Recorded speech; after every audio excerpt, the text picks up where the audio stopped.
Uma juíza que reuniu histórias sobre violência doméstica e duas delegadas de polícia que lembram os casos mais marcantes em que já atuaram, dividem essas experiências aqui com a gente.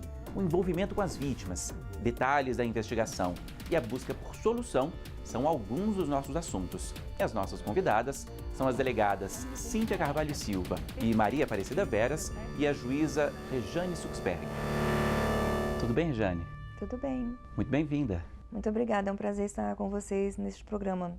Eu queria começar falando o seguinte, você é juíza há 12 anos e há 6 está na vara de violência doméstica. Mas antes desses últimos 6 anos, alguns processos também passaram pelas suas mãos, né? Processo aí de violência doméstica. O livro é um desabafo, é uma terapia? Por que você decidiu escrever? Eu fiz mais ou menos um cálculo, nesses 12 anos foram examinados em torno de 10 mil processos de violência doméstica.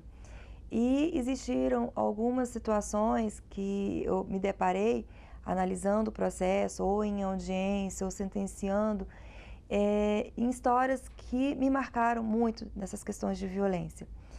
E muitas vezes essas histórias, elas me acompanhavam até em casa, eu não conseguia esquecê-las, mesmo após a prolação da sentença.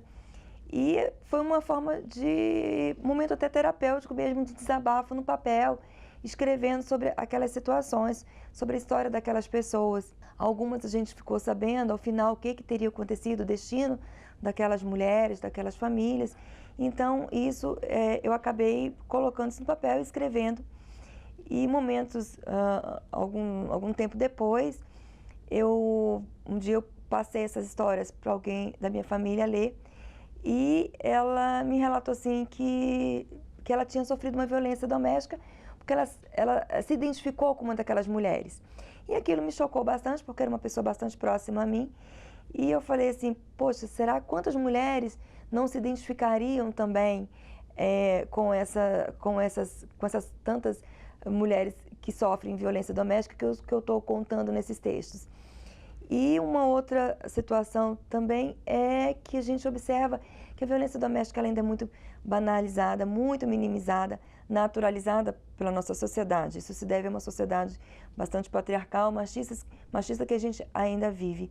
E a ideia também foi essa, divulgar essas histórias, mostrar o que é o dia a dia de um juiz, no que a gente se depara com situações que não são apenas casos de famílias, não são apenas brigas entre marido e mulher, mas que são violências que acabam repercutindo em toda uma estrutura familiar, com vítimas secundárias, por exemplo, como os filhos. O livro está aqui comigo, Invisíveis Marias, Histórias Além das Quatro Paredes. Você contava aí 10 mil casos, 15 estão aqui. É um baita poder de síntese, né? Uma baita seleção. São histórias que você contava aqui pra gente, né? Que não saem da sua cabeça, que te acompanharam. Dá um exemplo, por favor.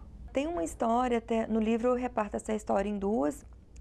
Foi uma família que chegou, os filhos chegaram até mim. O que aconteceu?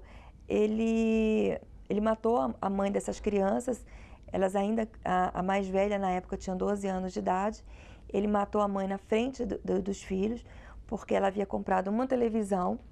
Ela era uma família muito pobre, muito humilde, e ela tentava dar uma condição melhor para essa família por meio da televisão, que as crianças acabavam indo para a casa dos vizinhos para poder assistir a televisão. O marido ia muito para o bar, ele acabava bebendo, e com a desculpa de assistir o futebol, acabava bebendo, chegava em casa e cometia violência contra essa família. Então, com muito sacrifício, ela comprou essa televisão e ele acabou matando essa mulher por conta da televisão, porque ele dizia que ele queria uma motocicleta e ela não juntava dinheiro para comprar uma motocicleta, mas sim para uma televisão. E o que aconteceu? Ele foi condenado pelo tribunal do júri. No dia que ele matou essa mãe, ele tentou matar a filha mais velha, de 12 anos, os irmãos mais novos, que protegeram a mais velha, segurando esse pai, impedindo que esse pai corresse atrás da mais velha. E quando houve o tribunal do júri, a filha mais velha foi testemunha. E ela foi a principal testemunha do processo. E ele foi preso, passou anos preso. Quando ele foi solto, por uma progressão de regime, ganhou um benefício na execução criminal, ele voltou para assombrar, vamos dizer assim, esses 3 filhos, que já eram, os 2 mais novos eram adolescentes, a mais velha já tinha completado os 18 anos, e ele passou a perseguir os filhos, principalmente a mais velha, que a ideia dele era matar a mais velha. Mas antes disso, ele exerceu uma tortura psicológica com esses filhos, procurando nas escolas, porque eles passaram a viver em local escondido no Distrito Federal. Ele achou esse local onde esses jovens moravam e passou a fazer uma tortura psicológica por meio de ligações, falando que mataria a mais velha, mas antes iria estuprá-la.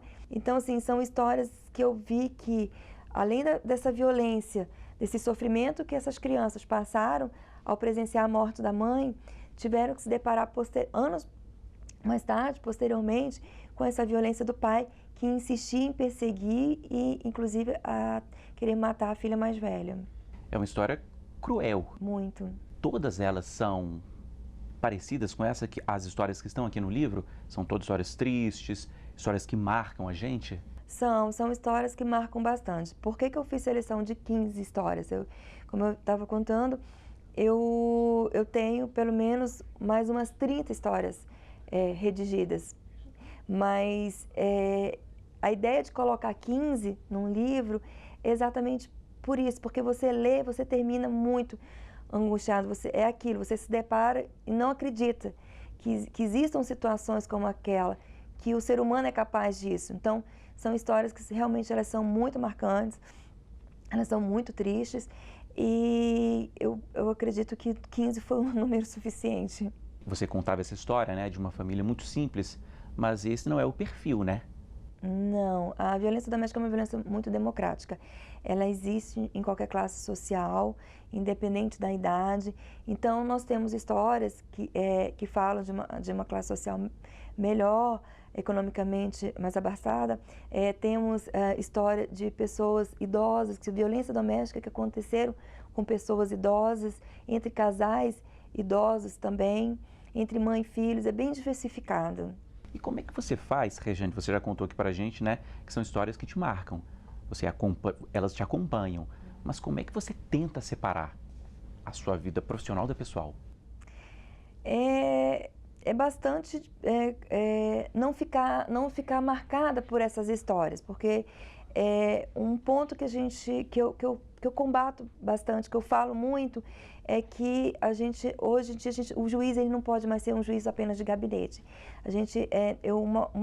Algo que eu não me permito é não me desumanizar como magistrada. Aquilo ali não pode ser mais um caso que eu estou julgando. Eu não posso trabalhar com estatística, em violência doméstica principalmente. Eu estou decidindo vidas de pessoas que estão marcadas por duas situações bem antagônicas, violência e amor. Então, mas eu procuro, uma das formas que eu tenho de separar e até uma válvula de escape, vamos dizer assim, são grupos de leituras que eu tenho hoje, eu faço parte de 2 grupos de leituras. Um deles de um livro bastante terapêutico, né, que é Mulheres que Correm com os Lobos. Então a gente são 12 mulheres que a gente acaba estudando esse livro todos os meses. Uma vez por mês a gente se encontra para estudar um capítulo. E é uma forma terapêutica, então é uma forma assim, eu digo, é uma válvula de escape que eu tenho através da própria leitura. E como é que a gente muda essa cultura? Você mesma fala, né, que a violência doméstica ainda hoje é naturalizada, é banalizada. Como é que a gente muda isso? A judicialização é uma das formas que se tem de combate à violência doméstica.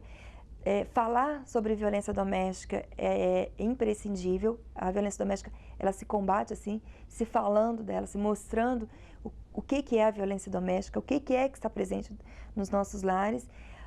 Mas eu acredito muito nessa judicialização, nessa intervenção do Estado dentro do lar, porque é necessário que um terceiro especializado venha assim resgatar essa mulher, essas crianças que se encontram em situação de violência. Vale lembrar que a violência não é apenas o homem que exerce a violência, a mulher também pode ser acusada de cometer violência doméstica. Mas é necessário não só o processo criminal, é necessário as intervenções multidisciplinares que são previstas na Lei Maria da Penha. Então, o juiz ele precisa desses aparatos para que haja uma intervenção eficaz. É um ponto que você mesmo chama a atenção, é o acompanhamento, não é isso? Você vê essas pessoas depois da decisão, depois da abertura do processo, você acompanha essas histórias, não é isso? Sim, a gente, além da presença em audiência, quando os psicólogos eles fazem um relatório falando de uma situação que é visto no consultório, que é visto no ambiente terapêutico, além desse relato que eu tenho, desse profissional, desse técnico, muitas vezes eles pedem que haja essa intervenção, que eu chame em audiência para que a gente verifique uma forma de reencaminhar, redirecionar aquela situação de violência. Então, a gente acaba tendo, sim, esse feedback, que é importante antes da conclusão do término do processo criminal. Você falava que mudança de cultura, né, depende dessa judicialização em parte. A punição é importante, é o que dá o exemplo? Eu não falaria na punição, mas na resposta do Estado. É necessário que existam respostas, que aquele homem, que aquela mulher que comete a violência doméstica, ele tenha consciência, primeiro ponto, que aquilo é proibido, que hoje existe uma lei que não chancela aquela violência, mas que aquele ato ele vai ter uma repercussão na sua vida. Nem que seja uma folha de antecedentes.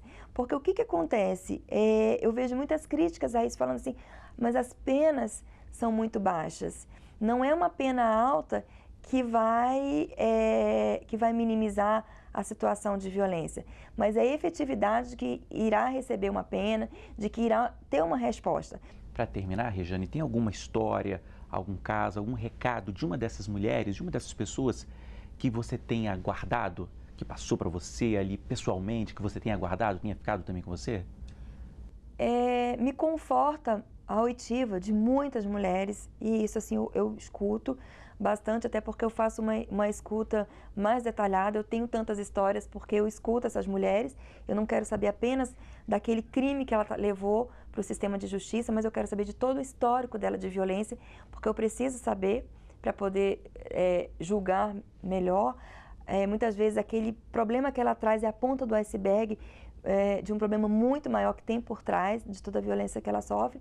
E me conforta saber que muitas, eu ouço bastante delas, que a situação melhorou ou que não mais aconteceu em razão da judicialização do processo, em razão das medidas protetivas. Infelizmente, ainda existem casos de feminicídios de mulheres que estão com a medida protetiva. A gente sabe, não existe uma garantia 100% de proteção, mas eu acredito sim na legislação e nesse poder da judicialização. Está sendo mostrado para a sociedade, quando ele tem uma folha de antecedentes mostrando que ele cometeu um crime de violência, está mostrando para a sociedade que ele é um agressor de mulheres. Então, eu acredito muito nessa judicialização e isso me conforta bastante. Ok, é isso. Foi um prazer conversar com você aqui. Obrigado pela presença e até a próxima, né? Você tem muitas histórias, quem sabe não volta para contar um pouco mais aqui pra gente. Obrigado. Eu que agradeço. Bom, esse foi só o primeiro trecho aqui do Iluminuras. Depois, no intervalo, a gente segue falando sobre literatura. Dessa vez, são duas convidadas, duas delegadas que também contam histórias da profissão. O intervalo é curto, hein? Até já.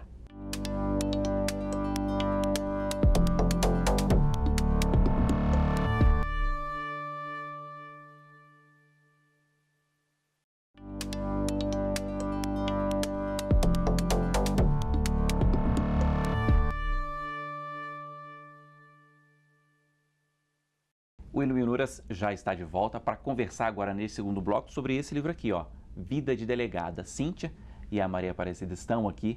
Muito obrigado pela presença. E eu já começo perguntando aqui para você, Maria Aparecida, como é que foi a ideia de publicar um livro sobre histórias contadas por 12 delegadas? Vocês duas representam essas 12 hoje. Conta pra gente, então, como é que surgiu? 3 anos atrás, foi feito um filme sobre Brasília, né, no Festival de Brasília, de filmes de Brasília. E esse filme, ele enquadrava muito mal a Polícia Civil, no sentido de que os policiais abordavam a pessoa e os policiais assaltavam essa pessoa. Eu falei, poxa vida. Aí nós temos um grupo de delegadas, né, pelo WhatsApp, e aí fomos conversando a esse respeito. e algumas não se propuseram, outras aceitaram, e aí nós fomos nos reunindo, fizemos um grupo próprio nosso e realmente decidimos fazer esse livro, né?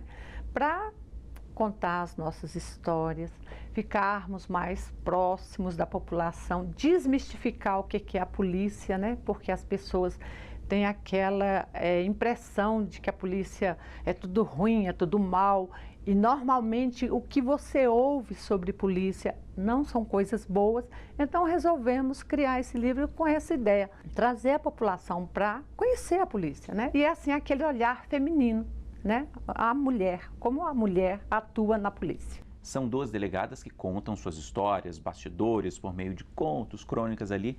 Qual que é a sua história, Cíntia? Bom, existem várias histórias e eu tive que escolher uma pelo número limitado, pela proposta do livro, e escolhi um de um fato que aconteceu.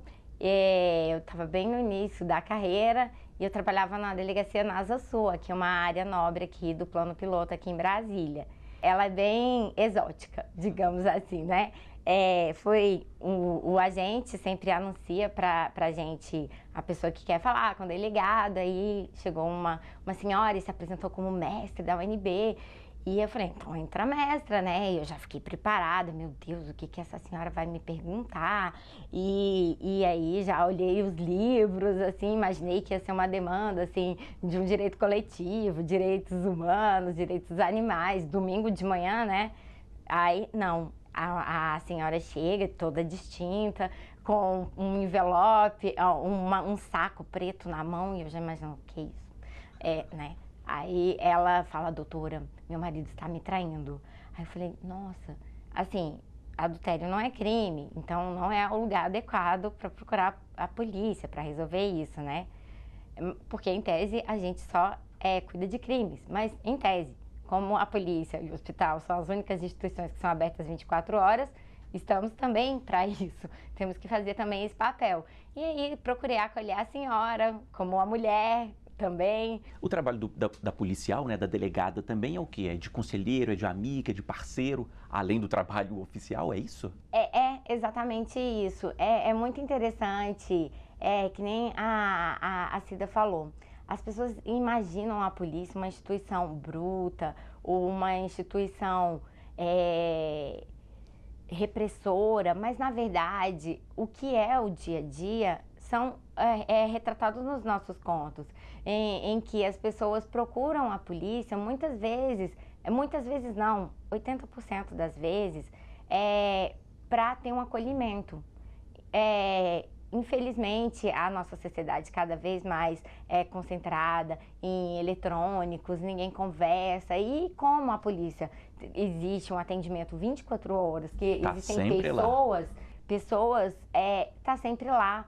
Várias pessoas vão registrar ocorrência de perda de documento nas madrugadas, porque estão sozinhas. Porque estão sozinhas. E também como policial, na nossa formação, a gente tem que ressaltar isso, e também porque nós somos seres humanos, né? E entender que nós temos esse trabalho, não só como profissional, isso também decorre do nosso trabalho, porque o nosso trabalho é promover a paz social. E a paz também vem dessa demanda afetiva, que muitas pessoas querem conversar, ou apenas falar ou ser escutadas, né? Essa é uma das histórias. E a sua história, Maria Aparecida? Eu procurei abordar as histórias da época em que eu trabalhei na DEAN, Delegacia de Atendimento à Mulher. Então ali tem muitas histórias, né? Histórias alegres, histórias tristes, histórias engraçadas. E assim, uma das que eu relato, foram várias, né? Eu procurei relatar várias, acho que umas 4 ou 5, nesse mesmo conto, nessa mesma crônica, de uma jovem que foi estuprada pelo padrasto. E esse padrasto, além de estuprar essa jovem, a enteada, ele já tinha estuprado a filha, isso há 38 anos, estava assediando as 2 coleguinhas dessa jovenzinha de 14 anos, e essa jovenzinha resultou grávida, né? E assim, também outras histórias, como um outro padrasto que estuprou a enteada de 11 anos, que ela não tinha nem noção que ela estava grávida. Isso aconteceu há muitos anos, né? Não havia tanta informação. Ela tinha 11 anos e ela me disse, eu pensei que eu estava com lombriga. A gente falava sobre casos parecidos, né, no primeiro bloco, conversando com a Rejane, que é a juíza, e agora vocês trazem essas histórias. Você contou que é uma história que se passou há 38 anos. Isso nunca saiu da sua cabeça? Não tem como, porque, como disse a Cíntia, né, nós somos humanas, né? O que a mulher quer ali, as vítimas, né, aquele acolhimento, aquela impressão, aquela segurança de que vai ter jeito. A gente procurou retratar isso no livro, esse olhar, esse acolhimento, essa outra forma de ver a polícia. Cíntia, é isso. O tempo voa, passa rapidinho quando a conversa é boa. Muito obrigado pela sua presença aqui no Iluminuras. Obrigado pelo convite e para poder contar essa visão da polícia de outra forma. Maria Aparecida, muito obrigado também. Muito obrigada também por ter nos convidado e lembrando que nós continuamos em reunião e vamos fazer o número 2. Tem mais livro então, né? A saga continua. E antes de terminar, eu chamo a Michele Alvarenga, nossa consultora literária. Oi, Michele. Oi, Paulo. Falar de mulher, justiça e literatura me abre um campo de possibilidades infinitas. Mas eu gostaria de falar de uma das mulheres mais importantes na discussão dos direitos femininos no campo da literatura. Me refiro à inglesa Virginia Woolf, que viveu na primeira metade do século XX. Dentre uma coleção de contos e romances, Virginia Woolf escreveu talvez o mais honesto texto em relação ao tema A Mulher e o seu lugar na sociedade e nas letras. Me refiro ao ensaio Um Teto Todo Seu. Nele, Virginia Woolf reflete por que a sociedade da época permitia certas coisas aos homens e vetava outras às mulheres. Por que os homens tinham acesso livre às bibliotecas e ao conhecimento, enquanto as mulheres precisavam de autorização para entrar naquele prédio? Ela, inclusive, cria uma irmã para William Shakespeare e reflete: caso ela tivesse sido tão genial e talentosa quanto ele, teria tido as mesmas oportunidades? Teria viajado? Teria conhecido autores, atores, companhias de teatro? Teria tido todas as possibilidades quanto ao estudo e aos livros que o irmão teve? Provavelmente não. Neste ensaio, Virginia Woolf reflete essencialmente sobre o direito de ir e vir da mulher, sobre o poder da mulher sobre o próprio corpo, sobre a própria vida, sobre as próprias decisões. Eu dedico a minha fala de hoje a Virginia Woolf porque ela faz jus ao tema deste Iluminuras. Ela foi uma escritora que lutou muito e abriu as portas para que autoras do sexo feminino tivessem direito a uma voz e a um lugar na literatura ocidental. Obrigado, Michele, e muito obrigado a você também que nos acompanhou aqui hoje. O Iluminuras fica por aqui. Para rever este e outros programas, acesse aí tvjustiça.jus.br. Mande um e-mail para a gente também, iluminuras@stf.jus.br. Acesse o nosso canal no YouTube ainda. É novo, hein? E até a semana que vem. Tchau!